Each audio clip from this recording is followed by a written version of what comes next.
Good morning and welcome to Farm Factor. I'm your host, Jamie Bloom. Today, Kyle Bauer is in San Antonio and visits with Shalene McNeill with NCBA. She explains what important vitamins and minerals we need from beef at each stage of our life. Next up, Greg Akagi brings us the Kansas soybean update. Duane Toews visits with Naomi Blohm, a market analyst with Stewart Peterson. She explains cash marketing and what months usually bring the best prices for each crop. The Kansas Farm Bureau update is next, and to wrap up, it's Plain Talk with Kyle and Duane. It's all coming up on Farm Factor. Stay tuned.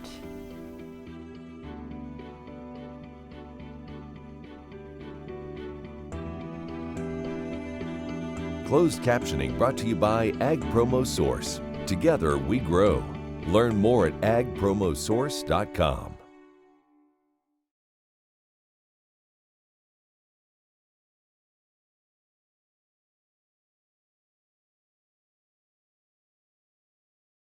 This segment brought to you by Kansas Wheat. Learn more at rediscoverwheat.org. Welcome back to Farm Factor. Kyle Bauer is with Shalene McNeill, a registered dietitian with NCBA. Hi, this is Kyle Bauer with Shalene McNeill. We're visiting in San Antonio. She's executive director for nutrition research for NCBA. Am I close? That's right. Nutrition research for NCBA. I'm an executive director. As I listened to your presentation in here, there was a lot of things that I agreed with completely, but it was the first time I'd actually heard people talk about young child nutrition, which included meat, older people's nutrition, which included meat. It seems to be an aha time that beef is politically correct again. Well, you know, beef brings great things to the diet, what we call across the life stages. So in the early years, that iron and zinc that babies really need is so critical.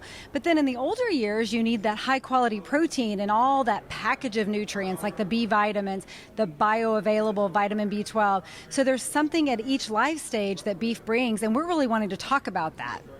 The food pyramid, if you will, seemed to be against meat in general, but it seems that people are starting to realize that was probably a mistake. We see that a lot of people have very good outlook on beef intake in the diet. They love the way that beef helps make them feel. We know that the protein in beef is satisfying. So we have had negative guidance in the past, and I think consumers are now realizing that when I include beef in my diet and I eat it in a healthy diet, I feel great and I get some of the nutrition outcomes that I'm looking for. So we've seen nutrition on the comeback with beef. So how did this evolution of the food pyramid happen? I mean, was it science? Was it politics? What made that evolve? Our nutrition guidance, our nutrition recommendations, the dietary guidelines, those have been largely emphasized on a form of what we call weaker science. It's basically a type of research that looks at correlations and not causation. And because of that, beef often got a bad rap because it was looking at beef in unhealthy diets. But now through the checkoff research and where research and science is headed, we know that there are higher quality studies. We call them randomized controlled trials. Those are gold standard studies where we look at beef in healthy diets, and what we see is when you eat a healthy diet and you include frequent beef consumption, you see great health outcomes. Not only do you get the nutrition that you need, but you can lower your blood pressure, you can lower your cholesterol, and have great outcomes. It appears there's a new appreciation also for the quantity of protein that one needs to consume. There is more research, some of it funded by the Beef Checkoff, others by other institutions, that's beginning to show that we need more protein than we are getting in our diet, not just for basic nutrition, but to help satisfy our appetites, to maintain muscle as we age. There are a lot of benefits from increasing protein in the diet. There's not really any downsides from doing that either. So the more protein that you increase in your diet, maybe you cut back your carbs a little bit in place of that. And what we see is you can help offset the muscle that you lose. Your appetite control is better. So it can be important for weight management. A lot of great health benefits with bumping up your protein in your diet. You know, you mentioned muscle, and we talk, and I'm getting older every day, which we all hope to. Yeah, exactly right. And it's becoming well known that as we get older, it gets more difficult to maintain our muscle mass. We think that's all about exercising, but it's as much as anything about the amount of protein that we consume. It is both. The good news is that as you age, you can still build muscle. You can still maintain your strength. But not only do you need good exercise, you need high quality protein to pair that with. And because your body body may not be quite as efficient at using protein as it was when you were younger, you might need a little bit more. And that is so important. So when we increase our protein, one of the things that's great about beef is that it's a real nutrient-dense source of protein. So for 3 ounces, you're going to get 25 grams of protein. That's a lot of protein in 3 ounces. So when you're older and you maybe want to eat a little less, it's easier where you can eat beef and really bump up your protein content and help offset that muscle loss as you age. We're visiting with Shalene McNeill, and we're talking nutrition, specifically beef in nutrition. This is Kyle Bauer reporting from San Antonio. Thanks, Kyle. After the break, it's this week's Kansas Soybean Update. Stay tuned.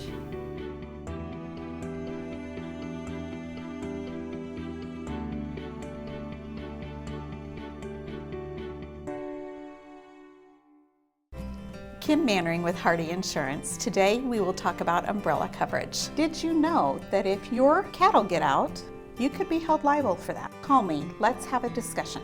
316-945-6733.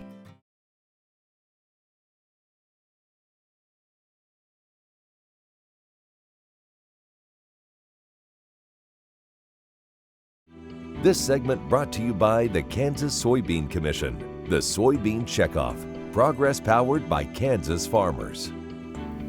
Welcome back to Farm Factor and the Kansas Soybean Update.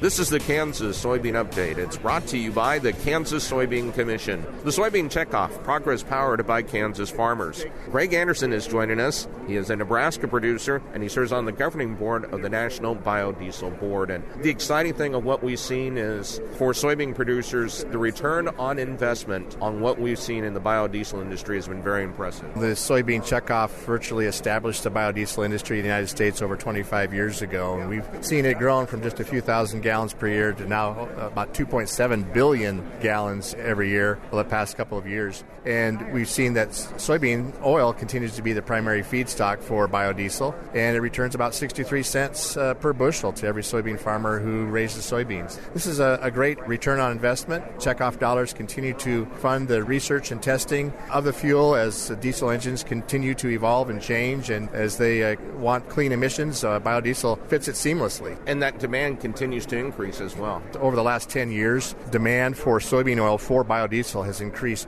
300%. You see a growth market like that, that's pretty rare in this day and age, but that just shows that the integrity of the fuel, the demand for the fuel, we want to use more. We see especially growth happening on both coasts, with California now. About 1/4 of biodiesel produced is used in the state of California, and they're using it for various reasons, but primarily to reduce carbon, and they want to get to net zero carbon emissions as quickly as possible, and biodiesel is a pathway to do that. The other area is exciting to see in the city of New York, and blending biodiesel with heating oil to make bioheat, and they have very aggressive goals of going to B20 and higher volumes as the years go by. Bioheat, that could be a burgeoning industry in the Northeast U.S. New York City is really paving the way, but we see individual states all around that corridor in the Northeast really taking hold and coming even with mandates.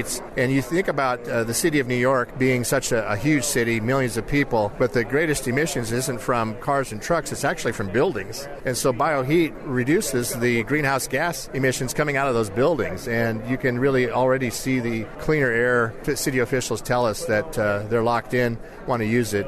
And then as far as diesel trucks, sanitation, snowplows, emergency vehicles, tactical vehicles, all throughout the city of New York, hundreds and hundreds and hundreds of these diesel engines now using a B20 year-round. That is just phenomenal and exciting, and it's catching on in other cities as well as they look to New York as the pace setter. That is Greg Anderson, a Nebraska producer, serves on the governing board of the National Biodiesel Board. He joins us on the Kansas Soybean Update. It's brought to you by the Kansas Soybean Commission.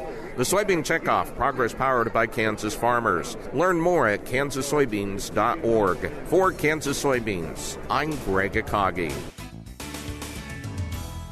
After the break, Duane talks with Naomi Blohm, a market analyst with Total Farm Marketing by Stewart Peterson.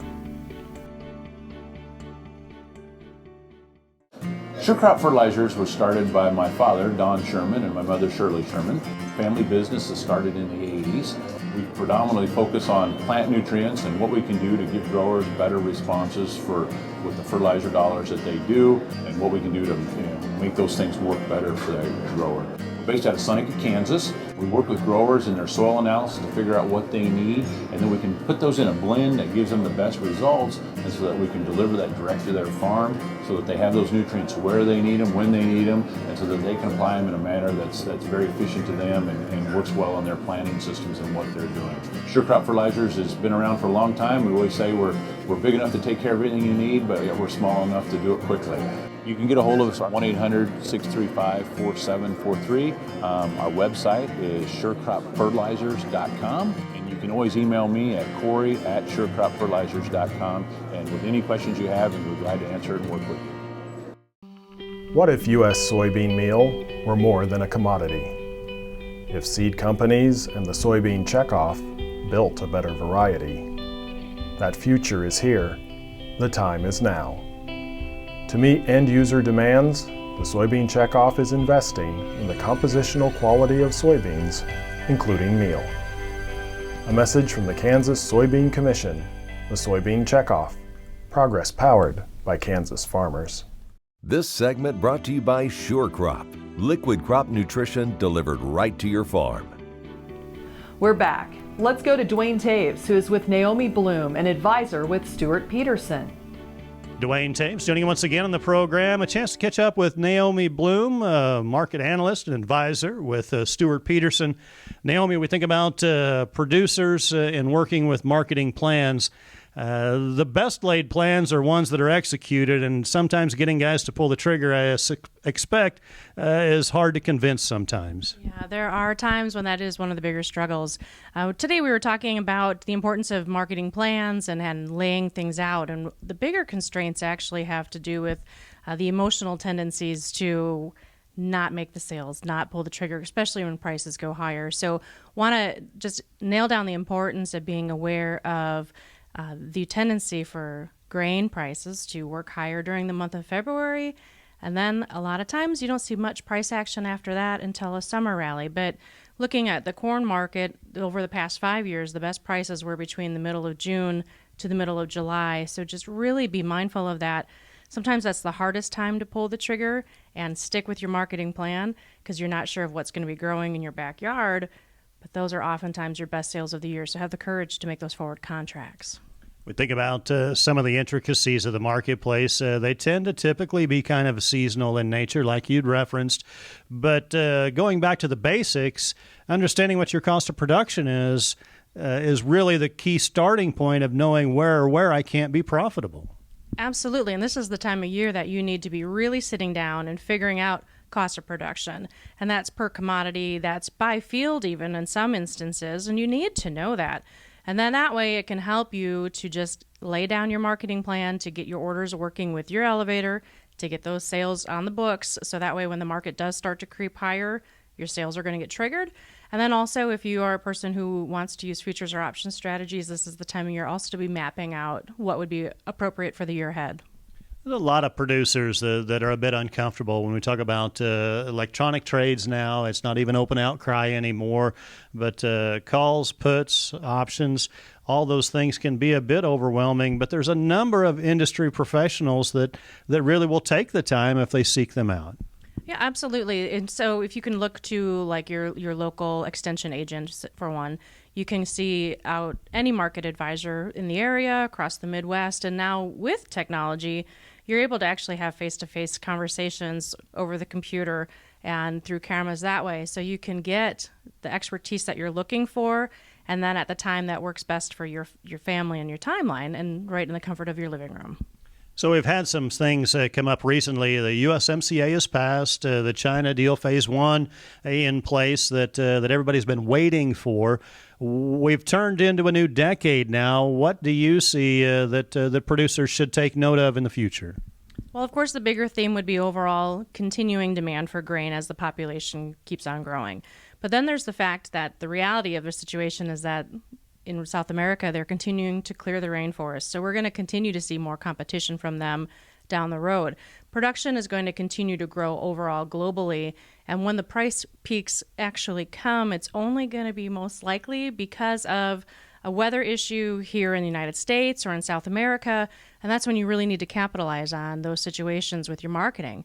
But usually every year the marketing opportunities are there to make some profitable sales, but you have to be aware of where those profitable points are for you and pulling the trigger when it's appropriate. You talk about it is a global trade, and unfortunately, somebody typically has to have a problem with production before someone else sees that marketing opportunity. We hope it's not here. Sometimes it is. It's tough sometimes regionally, even within the country, where producers suffer and others have an opportunity to rally and gain from that. But it is a global marketplace, and understanding the dynamics of that plays a part as well. Absolutely. Something to very much be aware of going forward, along with global politics, keeping an eye on what the big money in the marketplace is doing, the funds, and overall just supply, demand, and outside market influences. So I still think there's a bright future for farming and for agriculture and for the American farmer. Just make sure that you have your marketing plan in place so you can take profits when they're there. Our thanks to Naomi Blohm. She is a senior market advisor with Total Farm Marketing with Stewart Peterson, joining us on the program. Jamie, we'll send it back to you. Thanks, Duane. Come back after the break for the Kansas Farm Bureau update. Kansas Farm Bureau has served farm families in rural Kansas for more than 100 years.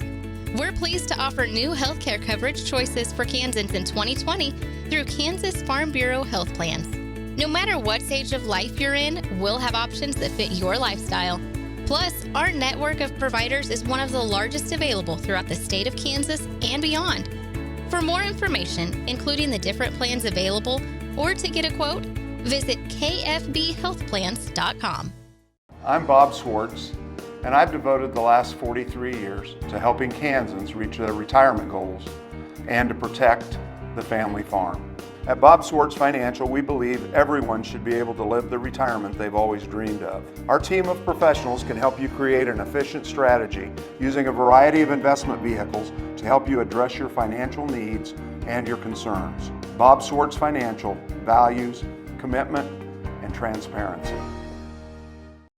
This segment brought to you by Kansas Farm Bureau, the voice of agriculture. To join today or for more information, go to kfb.org or find us on Facebook and Twitter. Welcome back to Farm Factor and the Kansas Farm Bureau update. My name is Dan Schmidt. I actually grew up in western Kansas. Had the opportunity to come back and farm with my father-in-law, and my wife and I moved back in 2005, and the Farm Bureau Winds knew that I was a Farm Bureau member out there, so I got lucky enough to be on the County Farm Bureau Board and got involved at the state level, and now serve on the Resolutions Committee for the 5th District. So I live in Marshall County at Blue Rapids area, and our family raises Hereford cattle, wheat, milo, a little bit of milo, corn, soybeans, and some alfalfa, and raise some kids on the way too. So the Resolutions Committee basically we help put the policy in place that our membership's going to see. That process has started at the grassroots level with our district issue surfacing and listening posts, and that policy's kind of developed throughout the year. Some of the issues that we're kind of looking at, or that's kind of a challenge to all members in Kansas, is the water issue. We look at a lot of the water rights and that kind of thing. Looking at animal traceability, those are some of the issues that we look at. Hemp's a new one that we're having to kind of stay ahead of as far as what our members would like to see. And the nice thing about it is, like you say, it's starting out at those individual members, or they're the ones that have the concerns. They kind of bring it up and we discuss it, as a district, and then those ideas are brought to our state committee that kind of go through that. And a lot of the issues, like the animal traceability one, that one particularly is a national topic or national issue that we're looking at this year. And the grassroots side of it's more meaningful, I guess. It's kind of a bottom up instead of a top down. So many voices are so much stronger than just a single voice, and that's what's great about Kansas Farm Bureau. They kind of help talk for all of us, both in Topeka and at DC, and that's what's great about it. education, the advocacy, the service that they provide. But it's a great organization to be involved in. Stay with us. We'll be back after the break with Plain Talk.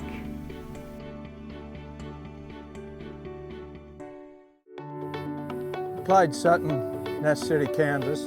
Lived on this place all my life. About a year and a half ago, got to where I couldn't saddle a horse. The pain was terrible. Read about stem cell. First it wasn't for me, then they started doing neck and back. Went and had it done. As you can see, I saddled a horse. I'm still building fence.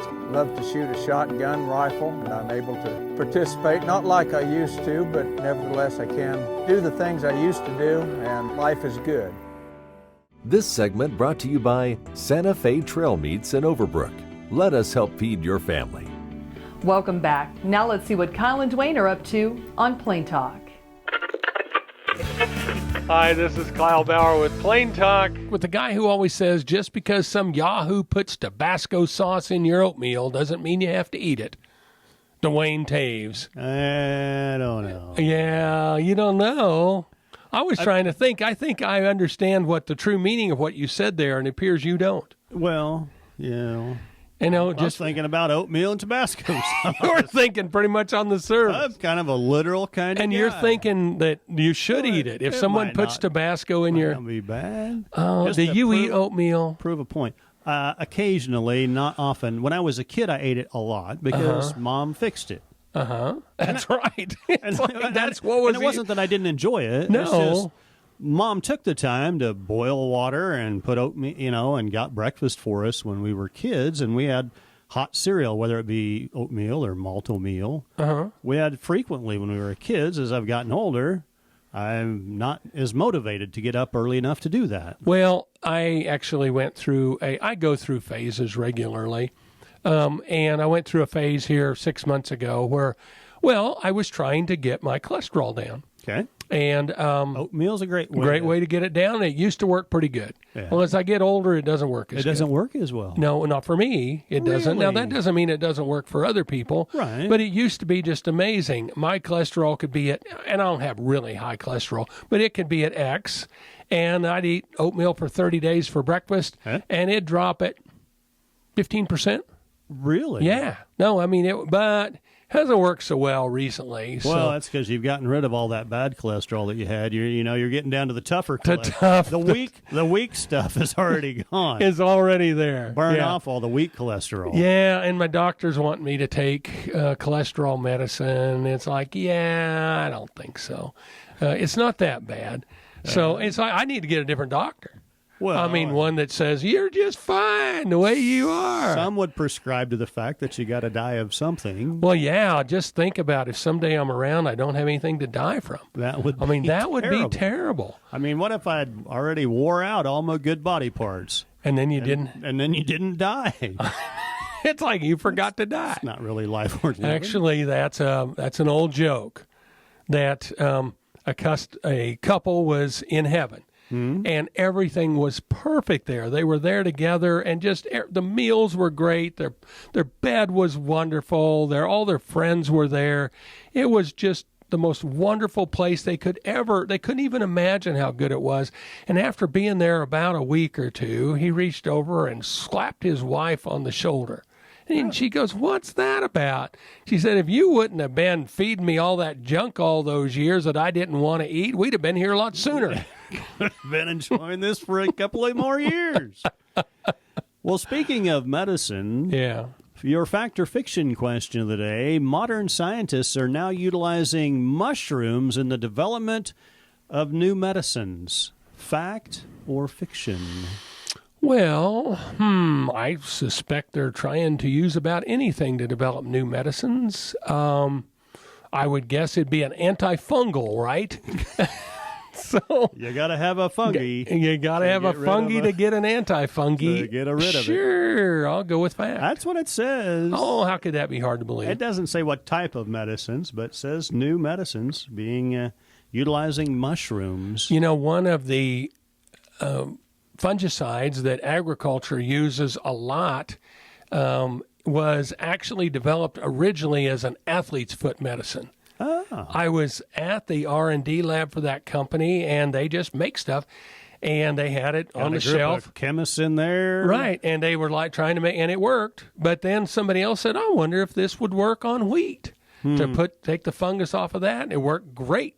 Yeah. So then they figured out how they could make it to go over an entire acre instead of just on some guy's foot. A whole acre instead of a foot at a time. Thanks for joining us. I'm your host, Jamie Bloom, and I hope you enjoyed today's show. See you next week on Farm Factor.